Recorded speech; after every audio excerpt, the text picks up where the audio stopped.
The moment my parents told me I was not allowed to attend my brother's-in-law's dinner, I realized this was no longer about a simple family event, but about where I stood in the hierarchy of my own family.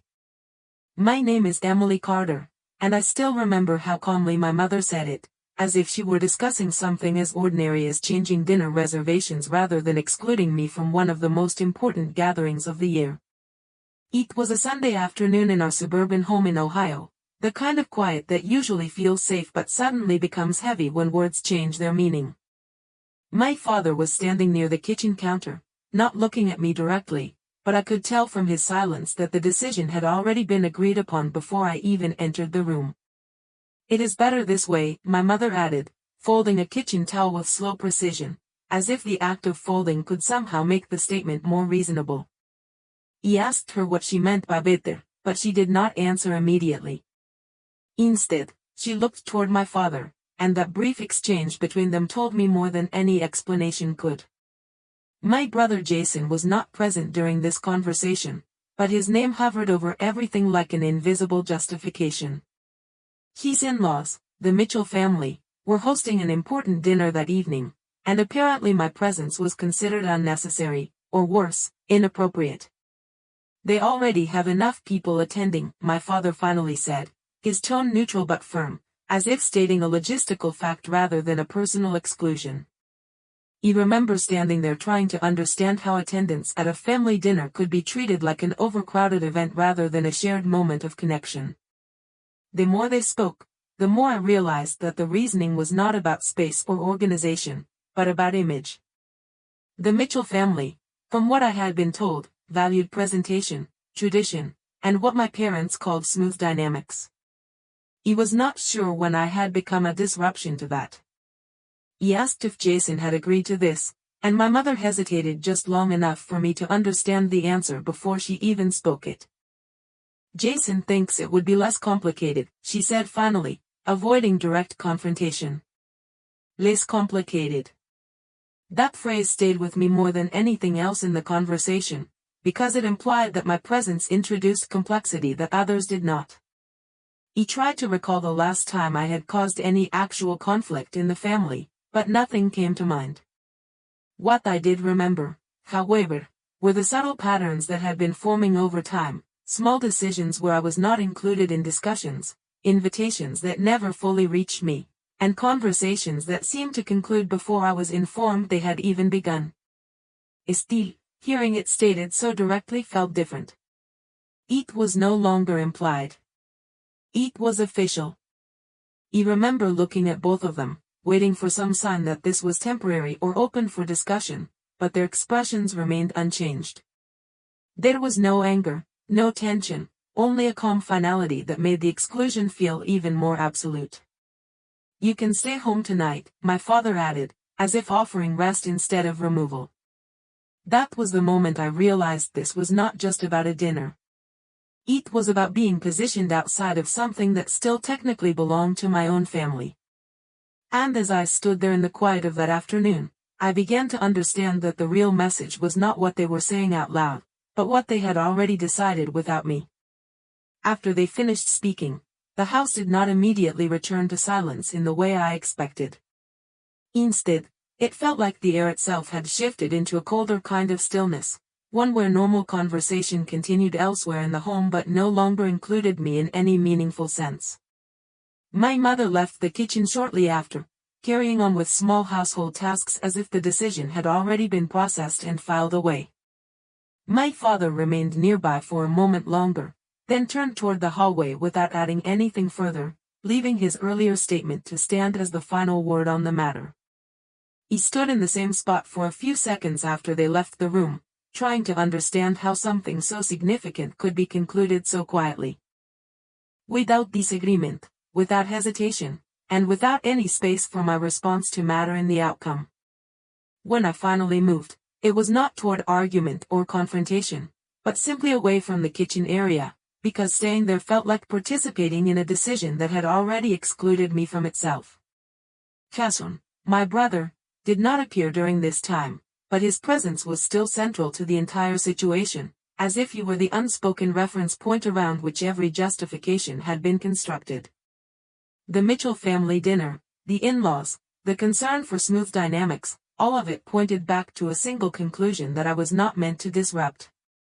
I went upstairs to my room, not because I accepted what had been decided, but because I needed space to process the fact that it had been decided without me. The quiet in my room felt different from the quiet downstairs. It was no longer structured by household routine, but by isolation. I sat at the edge of my bed and replayed the conversation in my mind, focusing not only on what was said, but on what was absent from it. There had been no discussion about how I felt, no question about whether I wanted to attend, no acknowledgement that exclusion might carry emotional weight. It had been presented purely as a matter of arrangement, as if my presence or absence were interchangeable variables rather than a personal experience. A few minutes later, I heard movement downstairs again, subtle sounds of preparation continuing for the evening, and I realized that life in the house had already moved forward without waiting for my internal reaction to settle.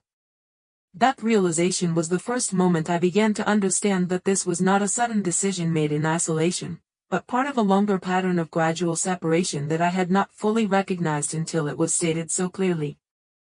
I looked at my phone for a moment, considering whether I should message Jason, but I stopped before typing anything. Something about the silence between us felt intentional now, as if even communication had been filtered through approval before it reached me.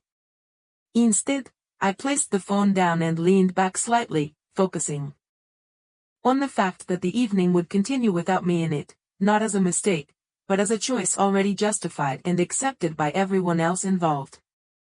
And in that quiet realization, I began to understand that the most significant part of what had just happened was not the exclusion itself, but how easily it had been made permanent without resistance. That night moved forward in a way that felt unusually disconnected from my earlier conversation with my parents, as if the household had already transitioned into a separate timeline where the decision I had been excluded from no longer required emotional maintenance. I stayed in my room for a while, sitting in silence and listening to the faint sounds of activity downstairs, where preparations for the dinner at Jason's in-laws' house continued without interruption. The absence of my presence in that preparation was not acknowledged in any direct way, yet it shaped everything I could hear, from the casual movement in the kitchen to the occasional tone of conversation that carried upward through the house.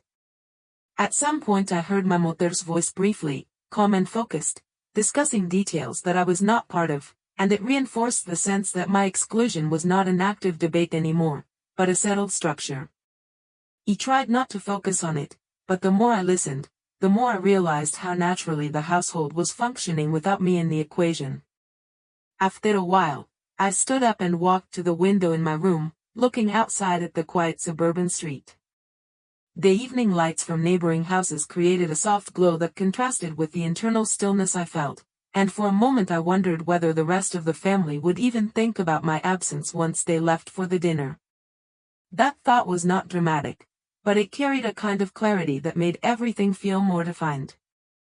I sat back down and checked the time, realizing that they would likely be leaving soon. Part of me considered going downstairs again, not to argue, but simply to see if anything had changed in their position, but I already knew the answer before I moved. Still, I went down the stairs slowly, stopping near the edge of the hallway before entering the kitchen. My mother was there, adjusting her coat and speaking briefly with my father about timing and transportation. Jason's name came up again in passing, along with mention of the Mitchell family and the importance of being on time. Neither of them reacted immediately to my presence, and for a few seconds I simply stood there, observing the rhythm of preparation that did not include me. Eventually my mother looked over and acknowledged me with a short expression that was not unkind but remained firm in its boundary. "We are getting ready to leave soon," she said, as if that sentence itself explained everything that needed to be understood. He asked quietly if there had been any reconsideration about me coming, even though I already knew the answer was unlikely to change. My father responded before my mother could, his tone steady and unchanged. "We already discussed this," he said, not raising his voice, not adding emotion, simply repeating the established conclusion. My mother followed with a softer but equally final statement. "It is not appropriate this time," she said, and then returned to adjusting her belongings as if the conversation had naturally reached its end point. I stood there for another moment, looking at both of them, realizing how firmly the decision had settled into their sense of order. There was no anger in their expressions, no visible tension, only a calm certainty that made resistance feel unnecessary from their perspective. He could hear movement upstairs as well, suggesting preparations for Hassan's departure were also underway, even though he had not yet appeared in the kitchen. The entire household felt aligned toward a single direction that I was not part of. I eventually stepped back slightly, not out of acceptance, but because there was nothing further being offered in that space that could change the structure already in place. As I returned to the stairs, I became aware that the evening had already moved beyond the point of negotiation, and whatever happened next would unfold without my presence, not as an oversight, but as an intentional separation that had already been normalized within the household's rhythm. The atmosphere in the house shifted again as the moment of departure approached, not through any single dramatic action, but through a gradual tightening of movement and intention that made every sound feel more purposeful. He remained upstairs for a short while after leaving the kitchen, standing in my room in silence and listening to the rhythm of preparation below. The sense of exclusion was no longer tied to a single conversation, but had expanded into the entire structure of the evening itself. He could hear footsteps moving between rooms, the soft closing of doors, and occasional exchanges of brief instructions that confirmed everything was proceeding without interruption. Eventually, I sat down again at the edge of my bed, trying to detach from the awareness that the household was operating in a direction that no longer included me. After a few minutes, I heard the front door area become more active, and I realized they were nearly ready to leave. Instead of staying upstairs, I decided to move slowly back down, not because I expected the outcome to change, but because I wanted to understand the final shape of the moment I had been excluded from. When I reached the lower floor, I stopped near the hallway entrance rather than entering fully into the kitchen space. My mother was now wearing her coat, adjusting the sleeves with deliberate care while speaking briefly with my father about timing and coordination. Hassan had finally appeared, standing near the entryway with a composed but distracted expression, focused more on the upcoming evening than anything happening around him. His presence confirmed what had already been clear: the event was moving forward exactly as planned without deviation. No one immediately acknowledged me when I first appeared in the hallway, not in a dismissive way, but in the sense that my presence was no longer part of the active planning process. After a moment, my mother looked in my direction and paused slightly, as if recognizing that I was still there. Her expression remained calm, but there was no shift in the underlying decision. "We are leaving soon," she repeated, reinforcing the same structure that had been established earlier. He asked again, quietly, whether there was any possibility of reconsideration, not expecting a different answer, but needing to hear whether anything had changed since the last time I had asked. My father responded immediately, his tone steady and unchanged. "The decision is final for tonight," he said, as if restating a logistical fact rather than addressing a personal request. Hassan did not interject, but his silence carried the same alignment as the others, reinforcing the sense that the entire situation had already been collectively agreed upon. My mother added a brief follow-up, her voice softer but consistent in meaning. "It is already arranged," she said, and then turned back toward the final steps of leaving. He stood there for a moment, observing how naturally the conversation resumed its forward motion without any need for further discussion. The household was not in conflict. It was in coordination, and I was simply outside of its current alignment. As they began moving toward the door, I noticed how efficiently roles had already been assigned within the moment. Hassan was prepared for departure, my parents were ensuring timing and details were correct, and the final structure of the evening had already formed without requiring my input. He stepped slightly back into the hallway, not as an act of acceptance, but because there was nothing left to respond to in that space.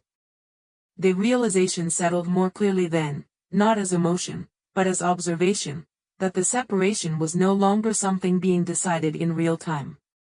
It had already been established, carried out in planning, and now simply executed in motion. And as I stood there watching them prepare to leave without me, I understood that the most significant part of the evening was no longer what was happening at the dinner, but the quiet certainty that I had already been removed from it before it even began. The moment of departure had fully formed by the time I remained standing in the hallway, watching the final movements of preparation unfold in front of me without interruption or hesitation. The energy in the house had shifted into a clear directional flow, where every action now served a single purpose, and that purpose no longer included me. I could hear the subtle final checks being completed, the soft closing of a cabinet, the adjustment of clothing, the brief coordination of timing between my parents and Jason as they prepared to leave for the Mitchell family dinner. No one asked me to move, and no one needed to explain further, because everything had already been explained in earlier conversations that had effectively closed the possibility of revision.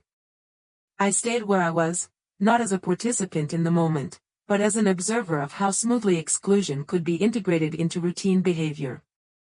My mother passed through the hallway carrying her bag, briefly glancing in my direction without stopping, her expression calm and composed in a way that suggested no emotional contradiction between action and intention. My father followed shortly after, pausing near the door to confirm something with Jason regarding timing, his tone practical and unchanged. Jason stood closer to the entryway now, adjusting his posture and preparing to leave, his attention focused entirely on the evening ahead. There was no visible tension among them, no sign that my absence required emotional adjustment or reconsideration. Instead, everything functioned with a level of coordination that made the exclusion feel not like an event, but like a standard condition of the plan. He shifted slightly in the hallway, not to interrupt, but to make sense of the finality of what I was witnessing. My mother spoke once more, not directly addressing me but briefly acknowledging the general flow of the evening. "We will be back later," she said, her voice neutral and steady, as if the statement included or excluded everyone equally depending on perspective. My father nodded once, confirming agreement without adding anything further. Jason stepped toward the door, and that movement marked the final transition from preparation to departure. He noticed that no one paused to reconsider, and no one created space for last-minute adjustment. Everything had already been decided, and now it was simply being carried out.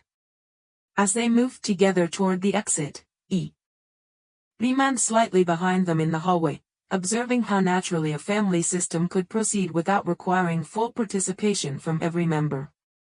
The door opened, and the first wave of cool evening air entered the house, carrying with it the sense of a world continuing outside this space without interruption.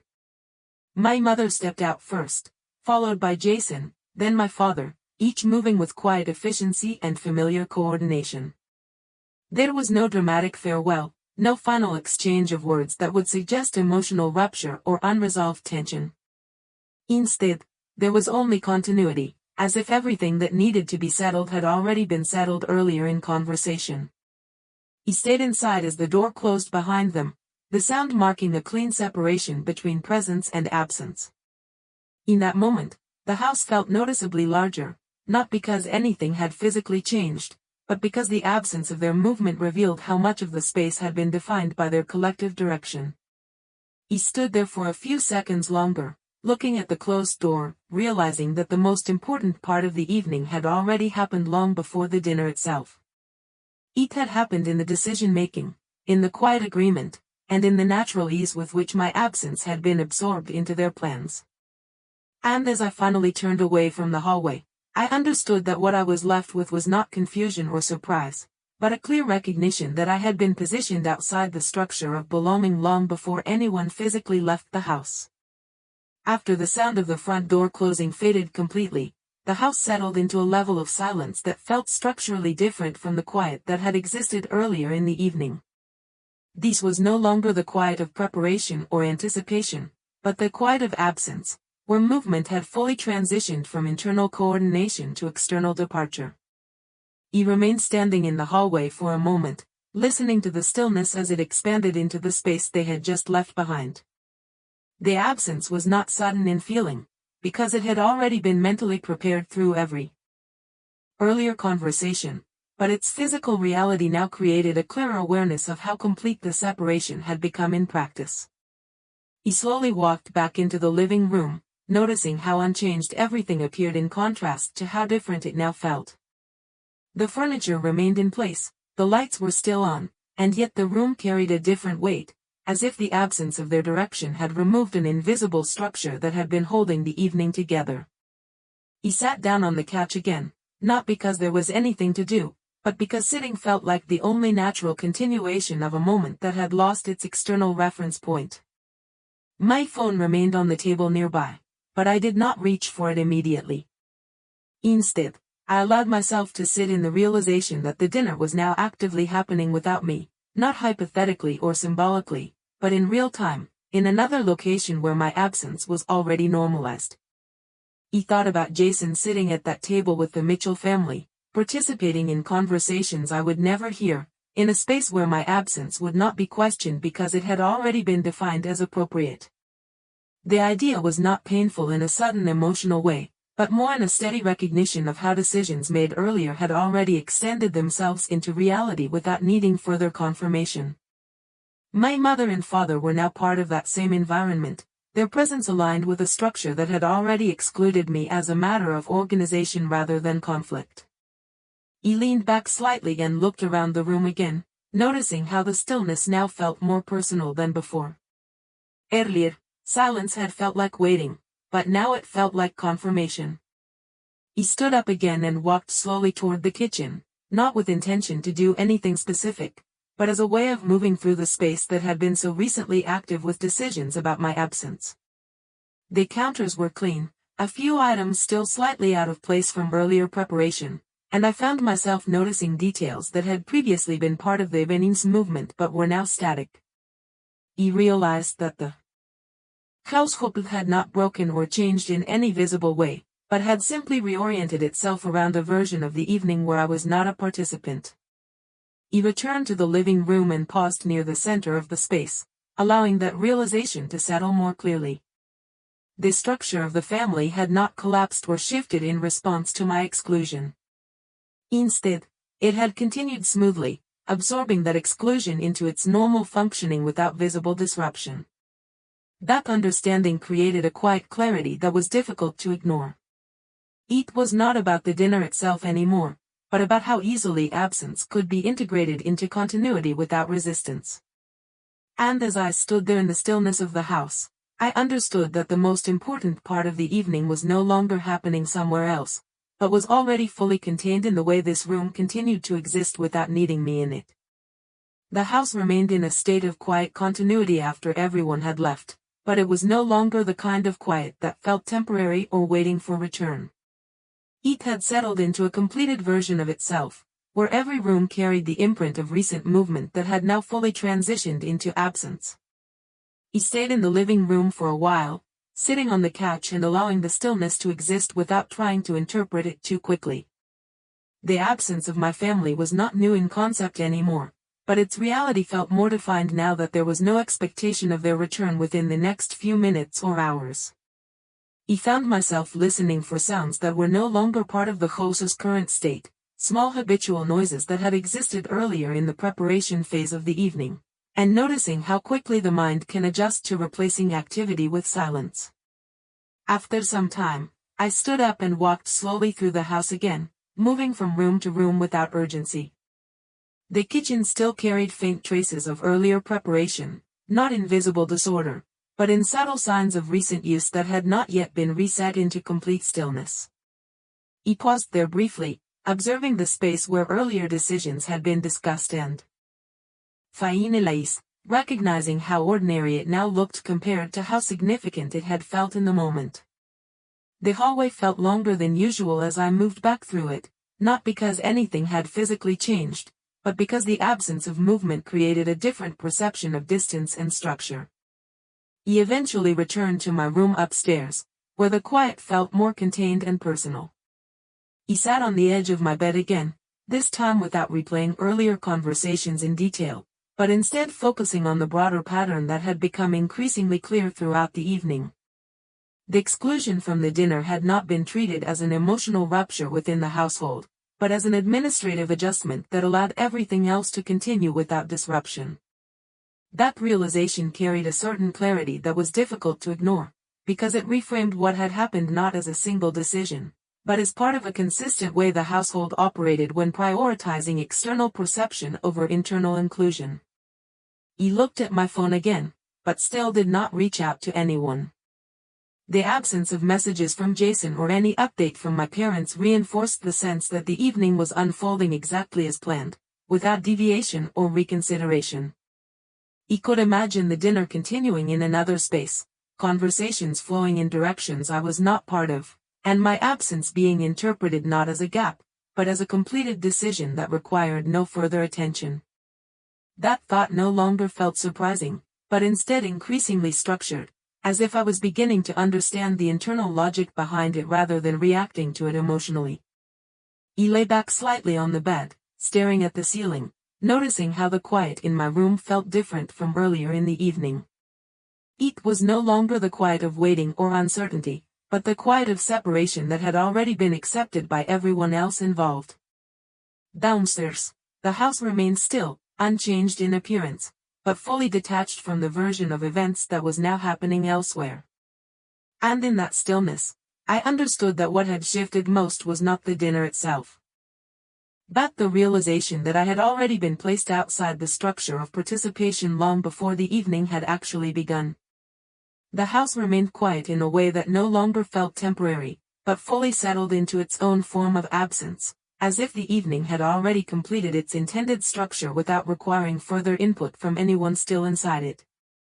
He stayed upstairs for a while longer, sitting on the edge of my bed, noticing how the silence had shifted from something reactive into something stable. It no longer felt like I was waiting for updates or interruptions from downstairs or from outside the house.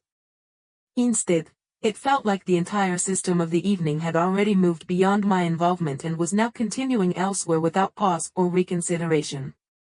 He eventually stood up and walked slowly back down the stairs, not because I expected anything to have changed, but because I wanted to experience the space again after everything had fully transitioned into absence. The hallway felt unchanged visually, but the meaning of it had shifted. Earlier, it had been a place of departure and coordination. Now it was simply an empty passage with no remaining function tied to the evening's events. He entered the living room and paused in the center of the space, observing how ordinary everything still looked despite the fact that the most significant part of the evening had already taken place somewhere else.